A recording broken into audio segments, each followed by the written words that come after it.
السلام عليكم ورحمة الله وبركاته. ده الجزء الثاني من مراجعة اللغة الفرنسية للصف الأول الثانوي. لو انت ما اتفرجتش على الجزء الأول هسيب اللينك في صندوق الوصف. وكدعم ليا لايك للفيديو وشير علشان غيرك يستفيد، واشترك في القناة عشان يجيلك الفيديوهات اللي جاية إن شاء الله. هنبدأ إن شاء الله بمراجعة الدرس الأول من الوحدة الثانية. عرفنا في الوحدة الأولى تأنيث الصفات، وقلنا إن بتؤنث الصفة بإضافة حرف ال إلى آخرها، زي مثلا كلمة grand لو أنا عايز أأنثها هتبقى grande. زي مثلا المثال ده لو أنا قلت نيكولا et souriant، لو أنا عايز أأنثها هتبقى زوي et souriante، يعني زودت للصفة حرف ال. القاعدة الثانية إن الصفة التي تنتهي بحرف ال تبقى كما هي عند التأنيث، زي الصفات اللي هي سوسيابل اجتماعي، وتيميد اللي هو خجول، وسيرفيابل اللي هي خدوم، وسيمباتيك اللي هو لطيف، ورومانتيك اللي هي رومانسي.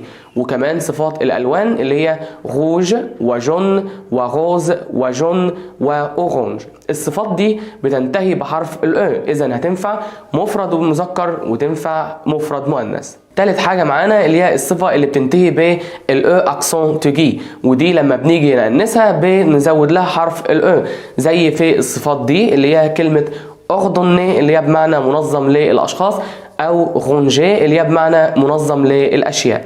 رابع حاجة معانا اللي هي الصفات اللي ما بتتغيرش في التأنيث، والصفات دي زي كلمة سوبر اللي هي بمعنى رائع، ومارون اللي هو بمعنى اللون البني، وسيمبا اللي هو بمعنى لطيف. الصفات دي ما بتتغيرش في التأنيث، إذن هتنفع مفرد مذكر وتنفع مفرد مؤنث.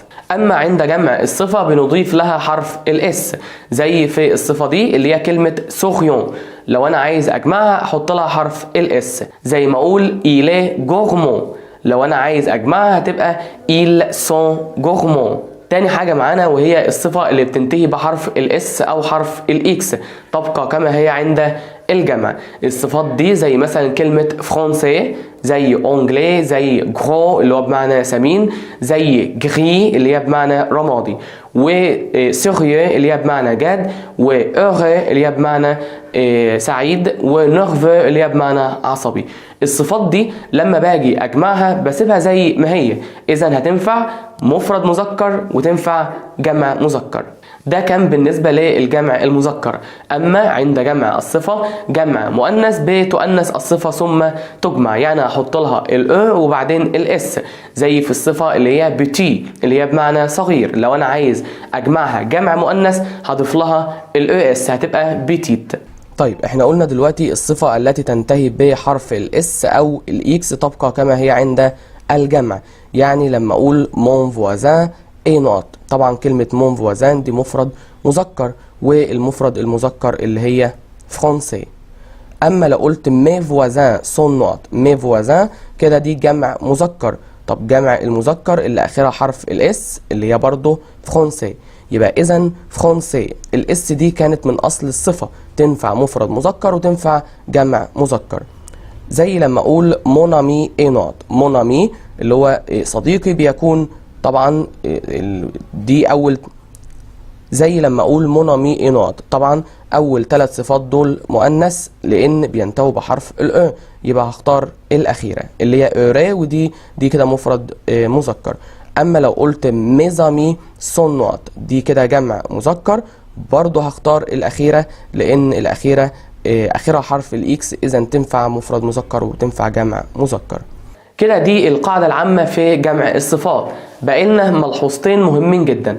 أول ملحوظة إن الصفات التي تنتهي بحرف ال لو أنا عايز أجمعها بضيف لها حرف الاس بس. كده احنا عرفنا قبل كده إن الصفات دي بتنفع مفرد مذكر وتنفع مفرد مؤنث، ولما أحط لها اس هتنفع جمع مذكر وجمع مؤنث.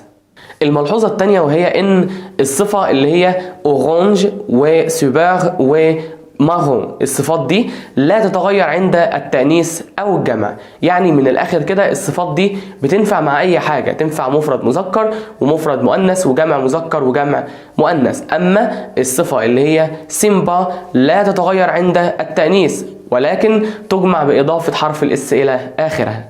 قلنا الصفات دي بتنفع مفرد مذكر وتنفع مفرد مؤنث.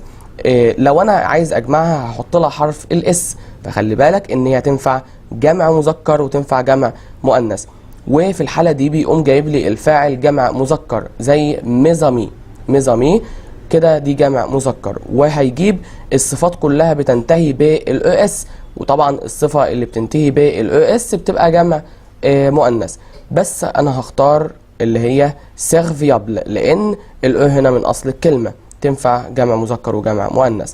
زي لما يقول لي لي تيشيرت سون نوار، طبعا لي تيشيرت جمع مذكر، فانا المفروض هختار الجمع المذكر. هتلاقي الصفات كلها بتنتهي بالاو اس. طب هختار طبعا جون لان جون الاو هنا من اصل الكلمه فدي مذكر وتنفع مؤنث. يبقى احنا قلنا في بقى ملحوظتين. الصفه سيمبا لا تتغير عند التانيث ولكن تجمع باضافه حرف الاس الى اخرها. سيمبا كده مفرد مذكر ومفرد مؤنث، سيمبا اخرها اس جمع مذكر وجمع مؤنث. زي ما يقول لي ماكوبين اي نوت، ماكوبين هتبقى سيمبا.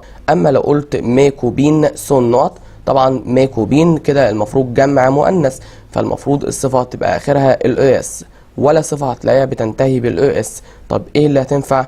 اللي هي سيمبا لان هي في الاصل تنفع مذكر وتنفع مؤنث. اما الصفه اللي هي مارون وسوبر واورانج، قال لي الصفات دي لا تتغير عند التانيث او الجمع، لا بتتغير في التانيث ولا في الجمع، يعني لا احط لها او ولا احط لها اس. زي ما اقول ساك سون، طبعا ساك دي كده جمع مذكر يبقى هختار اللي هي مارون. اما لو قلت لا تخوس دي ساره اي نوت، لا تخوس دي مفرد مؤنث يبقى اختار برضو مارون. اما لو قلت لتخوس دي كده جمع مؤنث، لو انا هختار طبعا ولا واحده بتنتهي بالاو اس، بس هختار اللي هي سوبر لان سوبر تنفع جمع مذكر وتنفع جمع مؤنث او مفرد مذكر ومفرد مؤنث. تعالوا نشوف مع بعض اهم قواعد الدرس الثاني. اول حاجه لازم تعرفها وهو السؤال عن اليوم. لما بنسأل عن اليوم بنسأل بأداة الاستفهام كال، بنقول كال جور نوسوم يعني في أي يوم نكون. ولما بنيجي نجاوب بنقول نوسوم زائد اليوم، زي ما أقول نوسوم لو فوندريدي يعني إحنا يوم الجمعة. ولما بنسأل عن الشهر بنقول اون كال موا نوسوم في أي شهر نكون. ولما بنيجي نجاوب بنقول نوسوم اون مارس يعني احنا في شهر مارس. وخلي بالك ان حرف الجر اون بيجي قبل الشهور. لي جور دو لا سومان دي ايام الاسبوع اللي هي ساميدي، ديمونش، لاندي، ماردي، ميركرودي، جودي، فوندردي. ولما بنسأل عن الشهر بنقول اون كال موا نو سوم في اي شهر نكون، بنقول نو سوم اون واسم الشهر. تعالوا نشوف برضو الشهور اللي هي جانفيي، فيفريي، مارس، افريل، ماي، جوان، جويي، اوت، سبتمبر، اكتوبر، نوفمبر، ديسمبر. في عندنا فعل اسمه اتر ني بمعنى ولد، وده طبعا في الماضي. طبعا انا لما باجي استخدمه بصرف فيرب اتر، يعني لو عايز اقول انا اتولدت اقول جو سوي ني.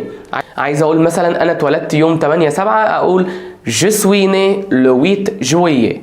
ولما بسأل عن تاريخ الميلاد بقول كون تي ني، كون تي ني يعني متى ولدت. ولما بنسأل عن تاريخ اليوم بنقول كالي لا دات اوجوردوي، كالي لا دات اوجوردوي يعني ما هو تاريخ اليوم. ولما بنيجي نجاوب بنقول نو سوم لو مثلا 8 مارس احنا في 8 مارس. ملخص الدرس كامل هتلاقيه في الأسئلة اللي جاية دي. لما اجي اقول نو سوم نقط ساميدي، نو سوم نقط ساميدي، طبعا هختار اللي هي لو. ليه؟ لان اليوم بيسبق بأداة المعرفة لو. اما لو قلت نو سوم نقط افريل هتبقى اللي هي اون. ليه؟ لان الشهر يسبق بحرف الجر اللي هو اون. رقم 3 بيقول لي نو سوم نقط 22 مارس 22 مارس، واليوم بيسبق بأداة المعرفة لو يبقى اختار لو. يبقى لو عندي شهر بس اختار اون، لو عندي يوم وشهر اختار لو. نو سوم نقط بخمية ماي، وكلمة بخمية بمعنى الأول، اليوم الأول من الشهر بيسبق بأداة المعرفة لو يبقى أقول لو بخمية، لو بخمية ماي. نو سوم نقط 11. هنا اختار لو. برضو 11 على الرغم من انها مبدوءة بحرف متحرك الا انها تسبق بأداة المعرفة لو وليس الابوستروف. اما خلي بالك من التعبير ده، اما اقول نو سوم او موا دو جانفيي، ده تعبير اسمه او موا دو، بيجي بعده اسم الشهر. يبقى احنا عرفنا ان اليوم بيسبق بأداة المعرفة لو حتى لو العدد مبدوء بحرف متحرك زي كلمة 11، اقول لو 11 لو 11 وليس الابوستروف. اما الشهر يسبق بحرف الجر اون. وخلي بالك من التعبير اللي هو او موا دي، او موا دي، طبعا او دي ابوستروف لو كان الشهر مسبوق بحرف متحرك. بعد كده عندنا ادوات الاستفهام. ادوات الاستفهام زي او اللي هي اين، وكون اللي هي متى، وكومون اللي هي كيف، وكي من للعاقل، وكو او كاسك اللي هي بمعنى ماذا لغير العاقل، وكوا اللي هي بمعنى ماذا لغير العاقل، وكال اللي هي بمعنى ما او اي. ولو انت عاوز شرح ادوات الاستفهام بالتفصيل هتلاقي اللينك في صندوق الوصف. بس انا هراجع دلوقتي اكتر حاجه بتلخبطكم وهي الفرق ما بين كاسك وكوا وكال.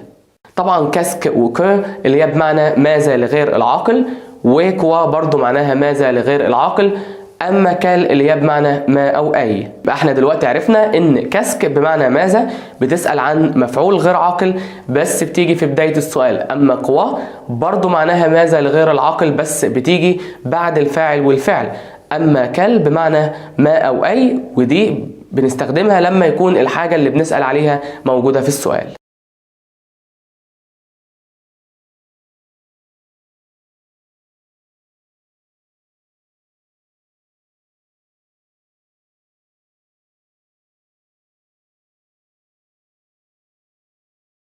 كده هيبقى فاضل لنا النفي وافعال التفضيل وكمان ضمائر التوكيد. تعالوا نشوف مع بعض كده النفي بتاع الجمله. طبعا عند النفي بنضع الفعل بين الن او الان ابوستروف والبا، زي ما اقول الجو او فوتبول، هو يلعب كره القدم. لو انا عايز انفيها هتبقى il ne joue pas au football. اول قاعده عندنا في النفي ان بتحول ادوات النكره الان او الان او الدي الى دو او دي ابوستروف مع جميع الافعال ما عدا فيرب اتر. يعني لو انا قلت مثلا إيلا ان فخير يعني هو عنده اخ، لو انا عايز انفيها هتبقى إيل نبا دو فخير. خلي بالك الان اتحولت الى دو. اما لو انا بقول سيتان رومون هذه روايه وعايز انفيها هتبقى سي نو با، حطيت الاو اس تي ما بين الني والبا، اما هتفضل زي ما هي لان مع فيرب اتر انا ما بحولش ادوات النكره. عند النفي بتحول ادوات النكره اللي هي الان او الان او الدو الى دو او دي ابوستروف مع جميع الافعال ما عدا فيرب اتر. يعني لو قلت إيلا نقط كوبان، طبعا دي جمله مثبته وكوبان مفرد مذكر يبقى اختار ان. اما لو كانت الجمله منفيه زي ما اقول il n'a pas نقط كوبان، هنا في نفي طبعا يبقى اداه النكره هتتحول الى دو. لما اقول سي نقط بروفيسور برضو دي جمله عاديه مثبته وكلمه بروفيسور مفرد مذكر يبقى اختار ان. اما لو قلت سي ني با نقط بروفيسور طبعا هختار برضو ان.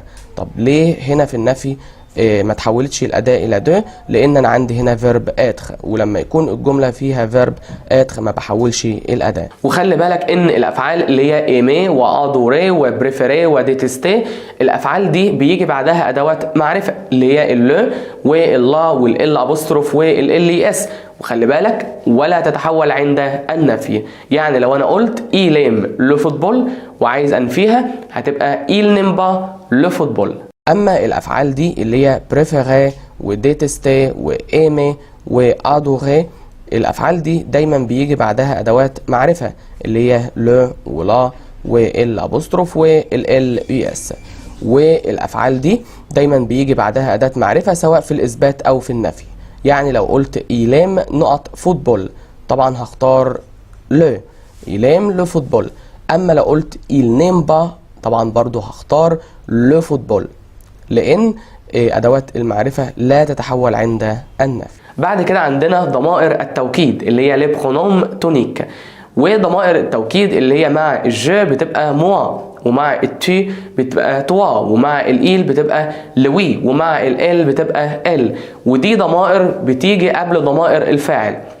زي لما اجي اقول مثلا نقط تي ايجيبسيان، طبعا احط توا او التوا تي ايجيبسيان، يعني هل انت مصري. وبرضه بنستخدمها للسؤال باتوا، يعني مثلا انا ممكن اقول جو مابيل محمود، انا اسمي محمود، وعايز اسال واحد تاني عن اسمه هقول له اتوا وانت. اقول مثلا جو سوي ايجيبسيان اتوا، وهكذا.